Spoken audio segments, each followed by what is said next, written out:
A lot going around on the internet, guys, about the effectiveness of each country's tanks in World War II, who has the best tank, and you really can't answer this question. You really can't, because all the variables are subjective. So you can say the Panther's a better tank than the T-34 or the Sherman, but you'd be wrong, because the Sherman's more reliable. So wouldn't a better tank be more reliable? Well, but the Panther's got the better gun. It's able to penetrate the Sherman. Well, yeah, but it's not reliable. So therein lies the problem. One of the biggest problems of who has the better tank. Added to that, you have to consider the doctrine of each country. U.S. doctrine was a lot different from British and German doctrine. U.S. Army doctrine at the time, at least for the infantry, was for tanks to be a support weapon. They weren't meant to be the spearhead. You don't really see that until Normandy, when the tanks are the spearhead, and more so after Normandy, after Operation Cobra. And then famously, Patton's Third Army drives across France. The 4th Armored Division's in the spearhead of Third Army, and they're just ripping and tearing it up across France. But you don't really see that beforehand. And the Shermans undergo a development throughout the war as a way to respond to this, to be that breakthrough tank, to be the spearhead of the advance, but to also still support the infantry in their original role, but still be better equipped to take on Panzers, Panthers, Tigers. And so you have the 76mm Shermans. You have the M18s and the M10s that are your tank destroyers that are meant to take out other tanks, while the Shermans are breaking through those hedgerows, pumping high explosives into each corner, and just generally dealing with German infantry, while infantry support of their own for the Shermans is picking off the anti-tank crews to make sure the Shermans don't get blown up. Obviously, there were over 50,000 Shermans made, so the U.S. was easily able to equip itself, equip Canada and Britain to varying degrees with the Sherman tank. The Free French forces as well. It's just the U.S. doctrine, by the time you get to Normandy, and then when Patton's drive stops in the Lorraine because of Operation Market Garden, taking fuel away from him, and basically diverting his fuel supply to Montgomery, you see the U.S. armored force become a cavalry sort of breakthrough force, something the cavalry had wanted before the war, something the infantry didn't want, but the tank they were using to break through was essentially an infantry support tank. The cavalry wanted a breakthrough tank, and the Sherman kind of embodies both. It's the best of both worlds. It's got decent armor. It's pretty fast. It's 25 miles an hour. It's pretty fast for a tank of that time. It's got a decent gun for infantry support.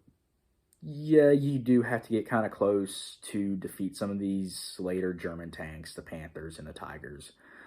But if you look at the Battle of Ericourt in France and Lorraine, you see Shermans taking out Panthers, albeit from the side, but they are taking them out because they are side on in column. You see it in Normandy as well. So the tank with the worst gun is taking out the tank with the better gun and better armor. It's weird. Not really. So that's how the battlefield is. You get presented these opportunities, and the inferior tank ends up taking out the superior one. And the reason I'm not bringing up the Tiger too much, especially the King Tiger, are mechanical issues. Especially the King Tiger, it was too heavy for its own good. The transmission just couldn't handle it. And the Panther itself, although a fantastic tank when it was working, had numerous engine, transmission, drivetrain problems, mechanical problems in general. The Sherman didn't really have too many of them. Sherman was basically made by car manufacturers. And if you know anything about the American car industry, whether it's 1941 or 2021, parts are generally interchangeable within a degree. It's assembly line production. It's crank it out. I mean, there's debate about quality nowadays, but just stay with me here. They were quality vehicles back then, and they're churning out quality vehicles in these tanks. Shermans are good quality. Stuarts are good quality, the M3 and the M5s. And, you know, it's a good quality, but it's not that German master quality, very highly engineered tank with the very tight tolerances, because it's going to get used. It's going to get roughed up. It's going to go over rough terrain. It's going to break down eventually, and you want it to break down as least often as possible.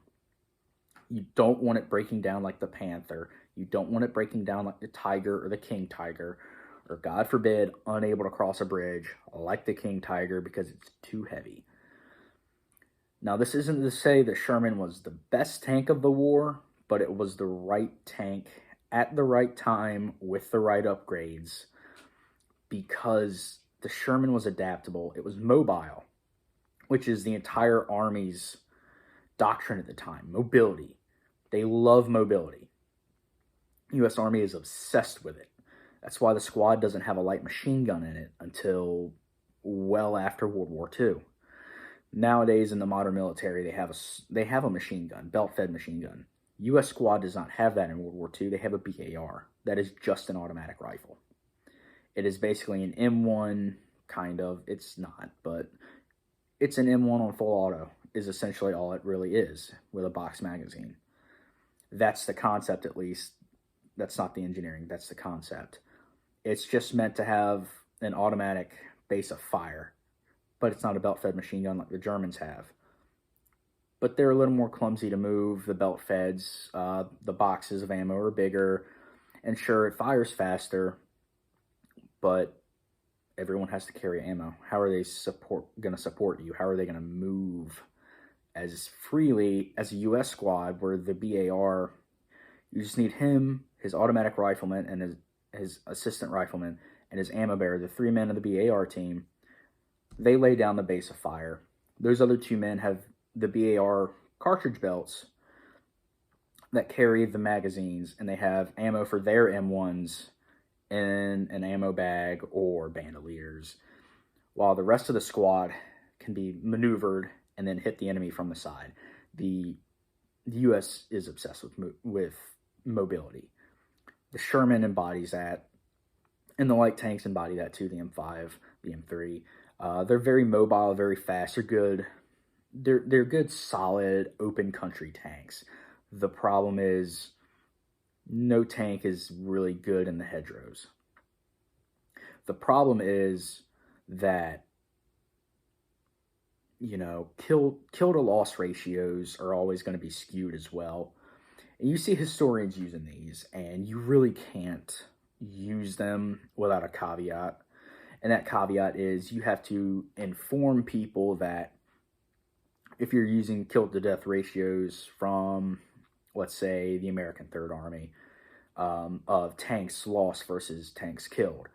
Well, if you take the ground underfoot and the enemy doesn't recapture their Panther, Tiger, Panzer IVs, what have you, then sure, that tank's a total loss, obviously, because you've now captured it and you're sending it behind the lines. They can't get that back. But let's say you just knock one out and you move back to your starting point. Is it a total loss? Do you know? Maybe they can refurbish it, take the engine out, put a new one in. And this doesn't go for the Germans. It goes for Germans counting American kills as well. Maybe it was a mobility kill you got on the tank. Well, you can replace the bogey wheel. You can replace the track. That tank is no longer a complete and totaled vehicle. It was salvageable. It was. And Military History Visualized has a great video on these kill-to-death ratios from the German perspective as well as looking at how the Russians reported them, his videos on the Eastern Front, but it'll give you the context you need to understand that each country was a little bit different in how they reported this. One country will say, we lost 5 tanks because they're a total loss. But the Germans will say, well, we killed 6 because those 5 caught on fire, turrets blew up, what have you. But the 6th tank, they forced the crew to bail out because of whatever reason. Or maybe the tank ran over a mine, the crew had to bail out. Whatever. The Germans call that 6 kills, but the Americans' numbers will say different, and British numbers will say different from German numbers for the same reason. So, going back to the original questions, you can't really say the Sherman is the best tank of the war. You can say it as an opinion, sure, but from an objective, fact-based point of view, you can't, because the numbers reported for kill to deaths are going to vary. As I just said, the Germans are going to say they killed X number, while the Americans will say, well, in that same engagement, we lost Y, with Y and X being different. You also can't go by just the armor or just the gun or anything like that, because you also have to consider doctrine. The U.S. is very into mobility. The Shermans are mobile. Their forces are mobile. I mean, the U.S. removed an entire infantry regiment from the TONE of the infantry division in 1942. So they went from a square division of 4 rifle regiments to a triangular one of 3 rifle regiments. All for the purposes of mobility. All for the purposes of being able to get somewhere faster and just be able to outmaneuver the enemy. Because World War II had become a war of maneuver and the U.S. Army was playing catch-up. That's part of the reason. The other reason is it was still obsessed with mobility in the interwar era. They wanted to go. And the battlefields of Europe were perfect for this. Once you get out of Normandy, it's tank country. And Patton exploited that very much to his credit. Drove across France in about a month. Was stopped short of the German border, obviously, because of diversion of supplies to Montgomery from Market Garden. But nonetheless, you still have these inferior Sherman tanks taking out Panthers and Tigers at places like Aricourt on that drive across France. And the reason is they're so mobile they can get into the sides while the German tanks are distracted. They call in artillery. They do what they have to do. But the point is, no tank was unquestionably the best.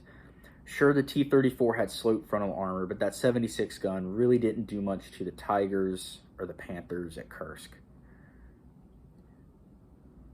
The Shermans, while they were great tanks, the Soviets didn't like them because of the octane gas they took.